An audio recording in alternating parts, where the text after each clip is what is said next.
ਦਰਸ਼ਕੋ break ਤੋਂ ਬਾਅਦ ਤੁਹਾਡਾ ਸਵਾਗਤ ਹੈ। ਲੀਡਰ ਸਾਹਿਬ ਹੁਣ ਅਸੀਂ ਆਪਣੇ ਪ੍ਰੋਗਰਾਮ ਨੂੰ ਹੋਰ ਅੱਗੇ ਵਧਾਉਂਦੇ ਹਾਂ। ਸਾਡੇ ਦਰਸ਼ਕਾਂ ਵੱਲੋਂ ਆਈਆਂ ਈਮੇਲ ਤੇ ਮੈਸੇਜ ਨਾਲ। ਸਾਡੀ ਪਹਿਲੀ ਈਮੇਲ ਆਈ ਹੈ ਆਸਟ੍ਰੇਲੀਆ ਤੋਂ ਇੱਕ ਗੁਰਸਿੱਖ ਵੀਰ ਜੀ ਦੀ। ਇਹ ਲਿਖਦੇ ਹਨ, ਡਾਕਟਰ ਅਮਰਜੀਤ ਸਿੰਘ ਜੀ ਤੇ ਭੈਣ ਨੀਲਮ ਕੌਰ ਜੀ, ਵਾਹਿਗੁਰੂ ਜੀ ਕਾ ਖਾਲਸਾ ਵਾਹਿਗੁਰੂ ਜੀ ਕੀ ਫਤਿਹ। ਮੈਂ ਜ਼ਿਆਦਾ ਈਮੇਲਸ ਲਿਖ ਕੇ ਦੂਸਰੇ ਵੀਰਾਂ ਦਾ ਮੌਕਾ ਹਾਈਜੈਕ ਨਹੀਂ ਕਰਨਾ ਚਾਹੁੰਦਾ, ਪਰ ਮਸਲਾ ਇਹੋ ਜਿਹਾ ਆ ਜਾਂਦਾ ਹੈ ਕਿ ਲਿਖਣਾ ਪੈਂਦਾ ਹੈ। ਜਿਹੜੇ ਵੀਰ ਸੋਚਦੇ ਹਨ ਕਿ ਭਾਰਤ ਬਹੁਤ ਤਰੱਕੀ ਕਰ ਰਿਹਾ ਹੈ, ਮੈਂ ਉਹਨਾਂ ਦੀ ਜਾਣਕਾਰੀ ਲਈ ਦੱਸਣਾ ਚਾਹੁੰਦਾ ਹਾਂ ਕਿ ਮਾਰਸ ਮਿਸ਼ਨ ਵਿਗਿਆਨੀਆਂ ਦੀ ਮਿਹਨਤ ਦਾ ਨਤੀਜਾ ਹੈ, ਜਿਹੜਾ ਕਿ ਉਹਨਾਂ ਨੇ ਜਨਤਾ ਦੇ ਪੈਸੇ ਨਾਲ ਅਚੀਵ ਕਰਕੇ ਵਿਖਾਇਆ ਹੈ ਤੇ ਉਹ ਆਪਣੀ ਮਿਹਨਤ ਲਈ ਵਧਾਈ ਦੇ ਹੱਕਦਾਰ ਵੀ ਹਨ। ਰੱਬ ਨਾ ਕਰੇ ਜੇ ਕਿਤੇ ਭਾਰਤ ਵਿੱਚ ਕੋਈ ਹਿਲਜੁਲ ਹੋਈ ਤੇ ਫਿਰ ਮਾਰਸ ਮਿਸ਼ਨ ਨੇ ਰੋਕ ਥੋੜੀ ਲੈਣਾ ਮੂਰਖਾਂ ਦੀ ਭੀੜ ਨੂੰ। ਲੀਡਰਾਂ ਨੇ ਤੇ ਇਸ ਨੂੰ ਵੇਚਣਾ ਵੋਟ ਬੈਂਕ ਲਈ। ਜਿੱਤ ਫੌਜ ਦੀ ਹੋਵੇ ਜਾਂ ਵਿਗਿਆਨ ਦੀ, ਲੀਡਰਾਂ ਨੇ ਕਹਿਣਾ ਅਸੀਂ ਕੀਤਾ। ਜੇ ਕਿਤੋਂ ਹਾਰ ਹੋਵੇ ਫਿਰ ਵਿਰੋਧੀ ਧਿਰ ਦੀ ਸਾਜ਼ਿਸ਼, ਪਾਕਿਸਤਾਨ ਦਾ ਹੱਥ ਜਾਂ ਖਾਲਿਸਤਾਨੀ ਅੱਤਵਾਦੀ। ਜਦੋਂ ਕੋਈ ਦੇਸ਼ ਟੁੱਟਦਾ ਹੈ ਉਹ ਵਿਗਿਆਨਿਕ ਕਾਰਨਾਂ ਕਰਕੇ ਨਹੀਂ ਟੁੱਟਦਾ, ਸਗੋਂ ਜਾਹਿਲ ਲੀਡਰਾਂ ਦੀ ਬੇਵਕੂਫੀ ਕਰਕੇ ਟੁੱਟਦਾ ਹੈ।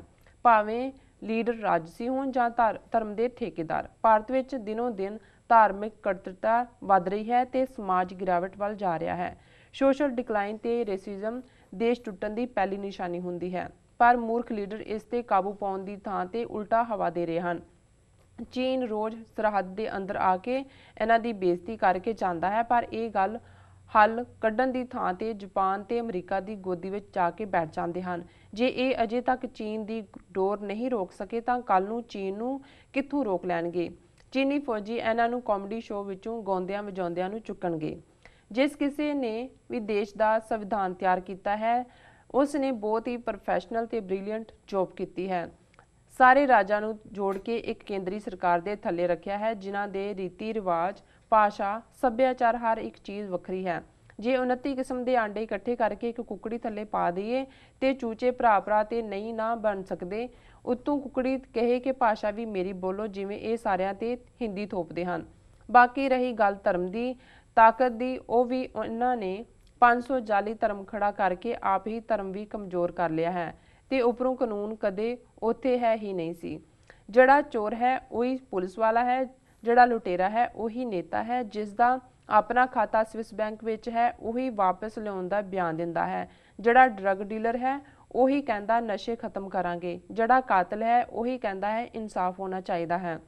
ਇਹਨਾਂ ਨੂੰ ਥਾਲੀ ਵਿੱਚ ਪੈ ਕੇ ਆਜ਼ਾਦੀ ਮਿਲੀ ਹੈ। ਜੇ ਕਿਸੇ ਦੇ ਪੈਰ ਥੱਲੇ ਬਟੇਰਾ ਜਾਵੇ ਤੇ ਉਹ ਸ਼ਿਕਾਰੀ ਨਹੀਂ ਬਣ ਜਾਂਦਾ।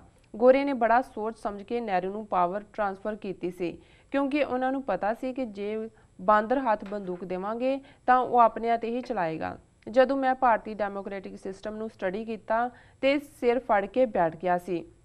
ਮੈਨੂੰ ਅਜੇ ਵੀ ਯਕੀਨ ਨਹੀਂ ਹੁੰਦਾ ਕਿ ਕੋਈ ਇੰਨਾ ਮੂਰਖ ਕਿਵੇਂ ਹੋ ਸਕਦਾ ਹੈ। ਕੇਂਦਰ ਸਰਕਾਰ ਹੋਰ ਪਾਰਟੀ ਦੀ, ਰਾਜ ਸਰਕਾਰ ਹੋਰ ਪਾਰਟੀ ਦੀ, ਰਾਜਪਾਲ ਹੋਰ ਪਾਰਟੀ ਦਾ, ਰਾਸ਼ਟਰਪਤੀ ਹੋਰ ਪਾਰਟੀ ਦਾ, ਮਾਰਕੀਟ ਕਮੇਟੀ ਦਾ ਪ੍ਰਧਾਨ ਹੋਰ ਪਾਰਟੀ ਦਾ, ਮਿਊਨਿਸਪਲ ਸਰਕਾਰ ਤੇ ਕਾਰਪੋਰੇਸ਼ਨ ਦਾ ਪ੍ਰਧਾਨ ਹੋਰ ਪਾਰਟੀ ਦਾ ਤੇ ਪਿੰਡ ਦਾ ਸਰਪੰਚ ਹੋਰ ਪਾਰਟੀ ਦਾ, ਤੇ ਸਾਰਿਆਂ ਵਿੱਚ ਵੋਟ ਕਰਕੇ ਇੱਟ ਕੁੱਤੇ ਦਾ ਵੈਰ।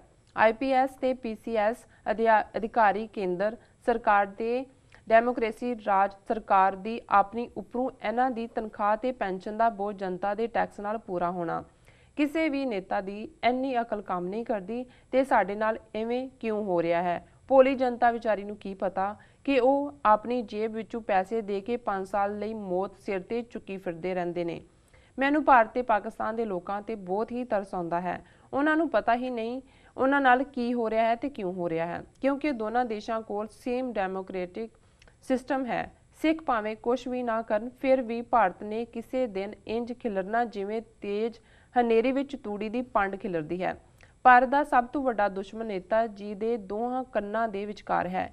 ਇਹ ਗਾਉਣ ਵਜਾਉਣ ਵਾਲੇ ਕਬੀਲਿਆਂ ਵਿੱਚੋਂ ਆਏ ਲੋਕ ਹਨ, ਦੇਸ਼ ਨਹੀਂ ਚਲਾ ਸਕਦੇ, ਪਰ ਇਹਨਾਂ ਨੂੰ ਦੁਨੀਆ ਦਾ ਸਭ ਤੋਂ ਵੱਡਾ ਬਣਨ ਦਾ ਸ਼ੌਂਕ ਜ਼ਰੂਰ ਹੈ, ਭਾਵੇਂ ਸਭ ਤੋਂ ਵੱਡਾ ਮੂਰਖ ਹੀ ਹੋਵੇ। ਜੀ ਡਾਕਟਰ ਸਾਹਿਬ, ਇਹਨਾਂ ਦਾ ਬਹੁਤ ਬਹੁਤ ਧੰਨਵਾਦ। ਉਹਨਾਂ ਨੇ ਸਾਨੂੰ ਆਸਟ੍ਰੇਲੀਆ ਤੋਂ ਲਿਖਿਆ ਵੀਰ ਜੀ ਨੇ, ਜਿਵੇਂ ਹਮੇਸ਼ਾ ਵਾਂਗ ਉਹਨਾਂ ਦੀ ਬੜੀ ਸਿਆਣਪ ਭਰਪੂਰ ਲਿਖਤ ਹੁੰਦੀ ਹੈ ਜੀ। ਅੱਜ ਉਹਨਾਂ ਨੇ ਜ਼ਰਾ ਇੰਡੀਅਨ ਡੈਮੋਕ੍ਰੇਸੀ ਦੀ ਤੂੜੀ ਦੀ ਪੰਡ ਉਡਾਈ ਹੈ, ਹਨੇਰੀ ਦੇ ਨਾਲ ਜਿਵੇਂ ਉਡਦੀ ਹੈ ਇਵੇਂ ਉਹਨਾਂ ਨੇ ਉਡਾਈ ਹੈ ਜੀ।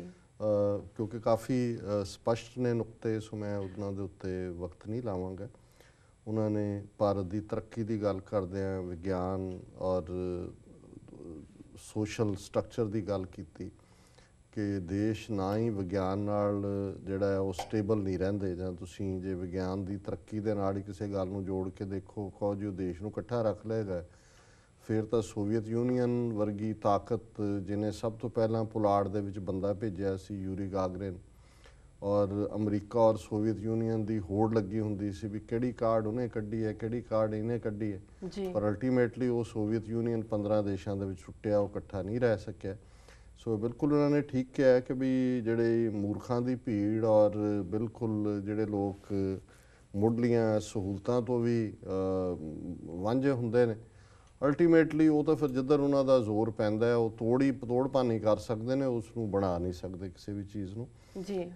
ਉਹਨਾਂ ਨੇ ਸੋਸ਼ਲ ਡਿਕਲਾਈਨ ਦੀ ਗੱਲ ਦੇ ਨਾਲ ਉਹਨਾਂ ਨੇ ਕਿਹਾ ਵੀ ਇਹ ਤਾਂ ਜਾ ਕੇ ਜਾਪਾਨ ਤੇ ਅਮਰੀਕਾ ਦੀ ਗੋਦ 'ਚ ਬਹਿ ਗਿਆ, ਤੇ ਚੀਨ ਦਾ ਜਿਹੜਾ ਮੁੜ ਕੇ ਕੀ ਹੋਣਾ ਵੀ ਇਹਨਾਂ ਨੇ ਗਾਂਦੇ ਵਜਾਉਂਦੇ ਹੋਣਾ, ਤੇ ਇਹਨਾਂ ਨੇ ਉਹ ਸਭ ਕੁਝ ਉਹਨਾਂ ਦਾ ਚੁੱਕਿਆ ਹੋਣਾ। ਔਰ ਚੀਨੀਆਂ ਨੇ ਜਿਸ ਤਰੀਕੇ ਨਾਲ ਇਹ ਝੂਲਾ ਚਲਾ ਰਿਹਾ ਸੀ ਮੋਦੀ ਉਹਨੂੰ, ਚੀਨ ਦੇ ਪ੍ਰੈਜ਼ੀਡੈਂਟ ਨੂੰ ਆਪਣੇ ਗੁਜਰਾਤ ਲਿਜਾ ਕੇ, ਤੇ ਉਹਨਾਂ ਦੇ ਸ਼ੋਲਜਰ ਜਿਹੜੇ ਨੇ ਉਹ ਅੰਦਰ ਟੈਂਟ ਲਾ ਕੇ ਬੈਠੇ ਸੀ ਇਹਨਾਂ ਦੇ ਡਿਮਾਰਕੇਟਡ ਬਾਰਡਰ ਦੇ ਅੰਦਰ ਆ ਕੇ ਵੀ।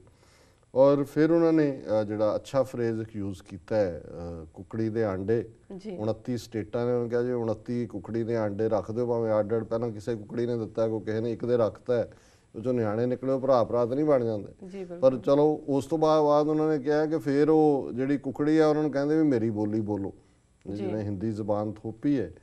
ਸੋ ਇਹਦੇ 'ਚ ਕੋਈ ਸ਼ੱਕ ਨਹੀਂ ਹੈ ਵੀ ਗੱਲ ਕੱਲੀ ਇੱਕ, ਔਰ ਇਹ ਇੱਕ ਫੈਕਟ ਹੈ ਕਿ ਕਦੇ ਵੀ ਜਿਸ ਕਿਸਮ ਦੀ ਅੱਜ ਜਿਓਗ੍ਰਾਫੀਕਲ ਐਂਟੀਟੀ ਬਣਾ ਕੇ ਇੰਡੀਆ ਜਾਣ ਲੱਗਿਆ ਅੰਗਰੇਜ਼ ਦੇ, ਕਿ ਕਦੇ ਵੀ ਹਿਸਟਰੀ 'ਚ ਨਹੀਂ ਰਿਹਾ, ਕਿਉਂਕਿ ਇਹਨਾਂ ਦਾ ਕੋਈ ਸੱਭਿਆਚਾਰ ਨਾ ਉੱਤਰ ਦਾ ਦੱਖਣ ਨਾਲ, ਨਾ ਪੂਰਬ ਦਾ ਪੱਛਮ ਨਾਲ। ਆ ਦਿੱਲੀ ਦੇ ਵਿੱਚ ਕਿਵੇਂ ਮਨੀਪੁਰ ਦੇ, ਅਸਾਮ ਦੇ ਵਿਦਿਆਰਥੀਆਂ ਦੇ ਉੱਤੇ ਜਿਹੜਾ ਹੈ ਉਹ ਅਟੈਕ ਹੁੰਦੇ ਨੇ ਹਰ ਚੌਥੇ ਦਿਨ, ਇੰਨੀ ਨਸਲੀ ਨਫ਼ਰਤ ਹੈ। ਪਿਛਲੇ ਦਿਨਾਂ 'ਚ ਕਾਲੇ ਵਿਦਿਆਰਥੀ ਜਿਹੜੇ ਨੇ ਉਹਨਾਂ ਨੇ ਇਸ ਕਦਰ ਮਾਰ ਕੇ, ਔਰ ਉਹਨਾਂ ਨੇ ਜਾ ਕੇ ਪਨਾਹ ਲਈ ਪੁਲਿਸ ਦੇ ਬੂਥ ਦੇ ਵਿੱਚ, ਔਰ 4 ਚੁਫੇਰਿਓਂ ਜਿਹੜਾ ਉਹਨੂੰ ਘੇਰਿਆ ਹੋਇਆ ਭੀੜ ਨੇ, ਤੇ ਭਾਰਤ ਮਾਤਾ ਕੀ ਜੈ ਕਹਿ ਰਹੇ ਨੇ ਉਹਨਾਂ ਨੂੰ ਮਾਰ ਕੇ, ਕਿ ਵੀ ਜਿਵੇਂ ਕਾਲੇ ਰਾਖਸ਼ ਨੇ ਉਹਨਾਂ ਦੇ ਲਈ। ਸੋ ਜਿੱਥੇ ਇਸ ਕਿਸਮ ਦਾ ਕੋਈ ਜਿਹੜਾ ਉਹ ਆਪਸੀ ਟੋਲਰੈਂਸ ਦੀ ਲਾਈਨ ਹੀ ਨਾ ਹੋਏ, ਕਲਚਰ ਕਿਸੇ ਦਾ ਕਿਸੇ ਨਾਲ ਨਹੀਂ ਮਿਲਦਾ, ਬੋਲੀ ਕਿਸੇ ਦੀ ਕਿਸੇ ਨਾਲ ਨਹੀਂ ਮਿਲਦੀ, 570 ਰਿਆਸਤਾਂ ਸੀ, ਪੰਜਾਬ ਤਾਂ ਵੈਸੇ ਹੀ ਜੰਗ ਹਿੰਦ ਪੰਜਾਬ ਦਾ ਹੋਣ ਲੱਗਾ, ਉਹ ਤਾਂ ਸ਼ਾਹ ਮੁਹੰਮਦ ਕਹਿ ਗਿਆ ਬਾਕੀ ਸਾਰਾ ਹਿੰਦ ਹੋਏਗਾ, ਗੰਗਾ ਜਮਨਾ ਵਾਲਾ। ਇਹ ਪੰਜਾਬ ਸਾਡਾ ਇੱਕ ਵੱਖਰਾ ਖਿੱਤਾ ਹੈ ਜਿਹਦਾ ਕੋਈ ਸੱਭਿਆਚਾਰ ਇਹਨਾਂ ਦੇ ਨਾਲ ਨਹੀਂ ਮਿਲਦਾ।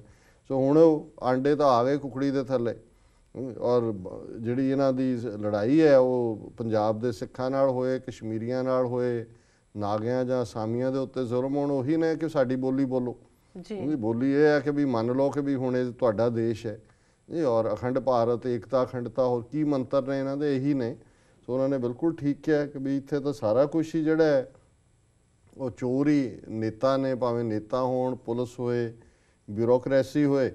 ਤੇ ਨਹਿਰੂ ਨੂੰ ਪਾਵਰ ਦੇਣ ਨੂੰ ਉਹਨਾਂ ਨੇ ਕਿਹਾ ਕਿ ਵੀ, ਉਹਨਾਂ ਨੇ ਕਿਹਾ ਕਿ ਵੀ ਫੜਾ ਦਿਓ ਬਾਂਦਰ ਦੇ ਹੱਥ ਬੰਦੂਕ, ਆਪਣਿਆਂ ਨੂੰ ਹੀ ਮਾਰੇਗਾ। ਔਰ 67 ਸਾਲ 'ਚ ਜਿੰਨੇ ਲੋਕ ਇਹਨਾਂ ਨੇ ਮਾਰੇ ਨੇ ਆਪਣੇ ਸ਼ਹਿਰੀ, ਉਹਨੇ ਤਾਂ ਅੰਗਰੇਜ਼ਾਂ ਦੇ 200 ਸਾਲ ਜਾਂ ਮੁਗਲ ਰਾਜ ਨੂੰ ਜਿਹੜਾ ਉਹ ਬੜਾ ਜ਼ਾਲਮਾਨਾ ਰਾਜ ਅਸੀਂ ਕਹਿੰਦੇ ਹਾਂ। ਲੇਕਿਨ ਇਹਦੇ ਬਾਵਜੂਦ ਜਿਵੇਂ ਇਹਨਾਂ ਨੇ ਮਾਸ ਕਿਲਿੰਗਸ ਕੀਤੀਆਂ, ਇੱਕ ਜਲਿਆਂਵਾਲਾ ਬਾਗ ਕੀਤਾ ਇਹਨਾਂ ਨੇ, ਕਿੰਨੇ ਜਲਿਆਂਵਾਲੇ, ਅਸਾਮ 'ਚ ਕੀ ਕੀਤਾ ਇਹਨਾਂ ਨੇ, ਕਸ਼ਮੀਰ 'ਚ ਕੀ ਕੀਤਾ, ਔਰ ਬਾਕੀ ਭਾਰਤ 'ਚ ਵੀ ਜਿੱਥੇ ਵੀ ਹੈ, ਇਹ ਤਾਂ ਬੰਦੇ ਮਾਰਨਾ ਤਾਂ ਉੱਥੇ ਬੰਦੇ ਦੀ ਕੀਮਤ ਹੀ ਨਹੀਂ, ਉਹ ਤਾਂ ਵੈਸੇ ਹੀ ਮਨੁੱਖਾ ਜੂਨ ਕਹਿੰਦੇ ਨੇ, ਉਹ ਜੂਨ ਤੋਂ ਛੁਟਕਾਰਾ ਕਹਿਣ ਦੇ ਨਾਂ ਥੱਲੇ ਰੱਬ ਦਾ ਭਾਣਾ ਬਣ ਜਾਂਦਾ ਜੀ। ਔਰ ਫਿਰ ਉਹਨਾਂ ਨੇ ਜਿਹੜਾ ਅਲਟੀਮੇਟਲੀ ਭੋਲੀ ਭਾਲੀ ਜਨਤਾ ਕਿਵੇਂ ਉਹ ਗੁੰਮਰਾਹ ਹੋਈ ਹੈ, 5 ਸਾਲ ਉਹ ਮੌਤ ਚੁੱਕੀ ਫਿਰਦੇ ਨੇ।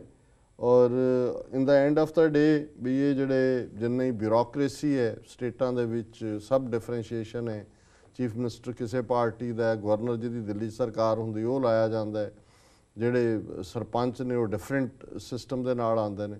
ਔਰ ਉਹਨਾਂ ਨੇ ਕਿਹਾ ਵੀ ਇਹ ਫਲॉ ਹੈ ਇੰਡੀਆ ਪਾਕਿਸਤਾਨ ਦੀ ਵੀ ਉਹਨਾਂ ਨੇ ਗੱਲ ਕੀਤੀ ਹੈ ਕਿ ਵੀ ਇਹ ਬ੍ਰਿਟਿਸ਼, ਦੇਖੋ ਜਦੋਂ ਬ੍ਰਿਟਿਸ਼ਰਸ ਨੇ ਇਹ ਸਿਸਟਮ ਬਣਾਇਆ ਜਿਹਨੂੰ ਡੈਮੋਕ੍ਰੇਸੀ ਦੇ ਨਾਂ ਥੱਲੇ ਉੱਥੇ ਵੀ ਲਾਗੂ ਕੀਤਾ ਗਿਆ ਜੀ, ਉਹਨਾਂ ਦਾ ਮੁੱਖ ਮਕਸਦ ਤਾਂ ਕਿਉਂਕਿ ਕਲੋਨੀਅਲ ਪਾਵਰ ਸੀ ਕਿ ਉਹਨਾਂ ਨੇ ਕਿਵੇਂ ਉਸ ਨੂੰ ਗਵਰਨ ਕਰਨਾ। ਉਹਨਾਂ ਦੇ ਕੋਲ ਆਪਣਾ ਨੰਬਰ ਨਹੀਂ ਸੀ ਕਿਸੇ ਵੇਲੇ ਵੀ, ਅੰਗਰੇਜ਼ ਭਾਰਤ 40 ਜਾਂ 50 ਹਜ਼ਾਰ ਤੋਂ ਜ਼ਿਆਦਾ ਉਹਨਾਂ ਦੀ ਗਿਣਤੀ ਨਹੀਂ ਰਹੀ। ਸੋ ਉਹਨਾਂ ਨੇ ਦੇਸੀਆਂ ਦਾ ਹੀ ਖੜਾ ਕਰਕੇ ਸਿਸਟਮ, ਭਾਵੇਂ ਉਹ ਪੁਲਿਸ ਆਪਣਿਆਂ 'ਤੇ ਜ਼ੁਲਮ ਕਰਨ ਵਾਲੀ ਸੀ, ਜੋ ਹਾਲ ਹੁਣ ਪੰਜਾਬ 'ਚ ਪੰਜਾਬ ਦੀ ਮੈਜੋਰਟੀ ਸਿੱਖ ਪੁਲਿਸ ਨੇ ਆਪਣੇ ਬੱਚਿਆਂ ਨਾਲ ਕੀਤਾ। ਇਹ ਤਾਂ ਗੈਰਾਂ ਦੇ ਕਹਿਣ ਤੇ ਵੀ, ਸਮੁੰਦਰ ਪਾਰ ਵਾਲਿਆਂ ਦੇ ਕਹਿਣ ਤੇ ਵੀ ਆਪਣੇ ਲੋਕਾਂ ਦੇ ਉੱਤੇ ਜ਼ੁਲਮ ਕਰਦੇ ਸੀ। ਸੋ ਇਹ ਉਹੀ ਕਰੈਕਟਰ ਬਿਲਡ ਕੀਤਾ ਹੈ। ਔਰ ਸਿਸਟਮ ਤਾਂ ਡੈਮੋਕ੍ਰੇਸੀ ਦਾ ਜਿਹੜਾ ਮੁੱਢਲੇ ਤੌਰ ਦੇ ਉੱਤੇ ਹੀ ਇਸ ਕਿਸਮ ਦਾ ਉੱਥੇ ਬਣਿਆ ਹੋਇਆ ਵੀ ਪੈਸਾ, ਜ਼ਾਤ ਪਾਤ, ਕਬੀਲਾ ਔਰ ਡੰਡਾ ਔਰ ਖਰੀਦੋ, ਜਿਵੇਂ ਜਿਵੇਂ ਦਾ ਮਰਜ਼ੀ, ਔਰ ਝੂਠ ਵੇਚੋ, ਇੱਕ ਨੂੰ ਕੁੱਟੋ। ਸਿੱਖਾਂ ਨੂੰ ਕੁੱਟਿਆ, ਨਸਲਕੁਸ਼ੀ ਕੀਤੀ, 3/4 ਮੈਜੋਰਟੀ ਰਾਜੀਵ ਗਾਂਧੀ ਨੇ ਲਈ। ਮੋਦੀ ਨੇ ਪਹਿਲਾਂ, ਬੀਜੇਪੀ ਨੇ ਬਾਬਰੀ ਮਸਜਿਦ ਢਾਈ, 92 ਤੋਂ ਬਾਅਦ ਬੀਜੇਪੀ ਉੱਭਰ ਪਈ। ਫਿਰ ਗੁਜਰਾਤ 'ਚ ਮੁਸਲਮਾਨ ਮਾਰੇ, ਮੋਦੀ 4 ਵਾਰੀ ਮੁੱਖ ਮੰਤਰੀ ਤੇ ਪ੍ਰਧਾਨ ਮੰਤਰੀ ਬਣ ਗਿਆ। ਇਹ ਇਹਨਾਂ ਦੀ ਡੈਮੋਕ੍ਰੇਸੀ ਹੈ। ਔਰ ਅਖੀਰ ਉਹਨਾਂ ਨੇ ਕਿਹਾ ਵੀ ਇਹ ਤੇਜ਼ ਹਨੇਰੀ 'ਚ ਤੂੜੀ ਵਾਂਗ ਉੱਡਣਗੇ। ਇਹਨਾਂ ਨੂੰ ਹੋਰ ਕੁਝ ਕਰਨ ਦੀ ਜੇ ਨਾ ਵੀ ਅਸੀਂ ਕਰੀਏ ਤਾਂ ਵੀ ਉਹਨਾਂ ਉਹ ਤਾਂ ਹੈ ਹੀ ਹੈ, ਤਾਂ ਡੂਮ ਟੂ ਫੇਲਿਓਰ ਹੈ, ਕਿਉਂਕਿ ਇਹਦੇ 'ਚ ਜਸਟਿਸ ਨਹੀਂ ਹੈ। ਇਹਦੇ 'ਚ ਜਿਹੜੇ ਡੈਮੋਕ੍ਰੇਸੀ ਦੇ ਪਿਲਰ ਹੁੰਦੇ ਨੇ, ਜੇ media 4th pillar, legislative executive ਦਾ ਆਪਣੀ ਥਾਂ ਹੈ, ਮੀਡੀਆ ਦਾ ਰੋਲ ਹੁਣ ਸਾਹਮਣੇ ਹੈ ਕਿ ਮੋਦੀ ਅਸੀਂ ਅੱਖਾਂ ਨਾਲ ਦੇਖਿਆ ਵੀ ਇੱਥੇ 5 ਦਿਨ ਹੋ ਰਿਹਾ ਹੈ, ਉਹਦੀ ਕੀ ਦੁਰਗਤ ਬਣਦੀ ਹੈ ਅੰਦਰਲੇ ਸਿਸਟਮ 'ਚ ਵੀ ਬਾਹਰ ਵੀ। ਔਰ ਮੀਡੀਆ 'ਚ 5 ਦਿਨ ਨਮੋ ਹੀ ਹੁੰਦਾ ਰਿਹਾ, ਨਰਿੰਦਰ ਮੋਦੀ ਕਿ ਸਾਰੇ ਜਿਹੜੇ ਨੇ ਉਹਦੇ ਸਾਹਮਣੇ ਵਿਛੇ ਹੋਏ ਨੇ। ਸੋ ਇਹ ਇਸ ਕਿਸਮ ਦਾ ਜਿਹੜਾ ਇੱਕ ਪਾਸਾ ਬਿਲਕੁਲ ਲੁਕਾਉਣ ਵਾਲੀ ਲਾਈਨ ਵਾਲੇ ਲੋਕ ਨੇ, ਉਹ ਕਿੰਨੀ ਕੁ ਦੇਰ ਸਰਵਾਈਵ ਕਰਨਗੇ। ਇਹ ਬਿਲਕੁਲ ਠੀਕ ਉਹਨਾਂ ਨੇ ਕਿਹਾ ਕਿ ਇਹ ਤੂੜੀ ਦੀ ਪੰਡ ਹੈ ਤੇ ਅਲਟੀਮੇਟਲੀ ਝੱਖੜ ਦੇ ਸਾਹਮਣੇ ਇਸ ਤੂੜੀ ਨੇ, ਇਹਦੇ ਕੱਖ ਉੱਡਣੇ ਹੀ ਉੱਡਣੇ ਨੇ, ਇਹਨਾਂ ਨੂੰ ਕੋਈ ਬਚਾ ਨਹੀਂ ਸਕਦਾ। ਜੀ ਡਾਕਟਰ ਸਾਹਿਬ, ਇਸ ਨਾਲ ਲੈਣੇ ਬ੍ਰੇਕ। ਵੀਅਰਸ ਤੁਸੀਂ ਕਿਤਨੀ ਜਾਣਾ, ਮਿਲਦੇ ਹਾਂ ਕਮਰਸ਼ੀਅਲ ਬ੍ਰੇਕ ਤੋਂ ਬਾਅਦ।